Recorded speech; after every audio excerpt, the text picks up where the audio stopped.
100% સાચી છે। જ્યારે સેજલબેન કડવાસણ ગામમાં આવ્યા ત્યારે આપણા ગામમાંથી કોઈ એમને ઓળખતું નહોતું, પણ આપણે આપણી શાળાના પ્રસંગોપાત કોઈ પણ કાર્યક્રમ હોય કે વિવિધ પ્રોગ્રામ હોય ત્યારે અવારનવાર તેમને મળવાનું થતાં આપણે તેમના હૃદયથી ખૂબ મજબૂત બંધાઈ ગયા છીએ। સેજલબેનનો જન્મ માણસા ગામમાં 14/10/66ના શુભ દિને માં સરસ્વતીના ઉપાસક તરીકે થયો હતો।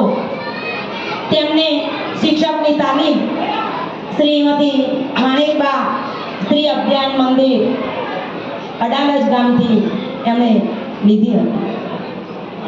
તેમની પ્રથમ પોસ્ટિંગ 30/12/86 મેવ પ્રાથમિક શાળામાં પહેલા શરૂઆત થઈ।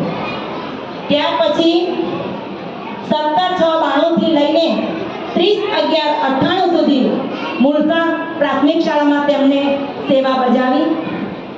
ત્યાર પછી તેમનું વતન ઉદયપુર ખૂબ નજીક હોવાથી દરેક કર્મચારી નજીક આવવા પ્રયત્ન કરે એ માટે તેમણે પણ કડવાસણમાં 1/12/98 થી 31/10/24 સુધીના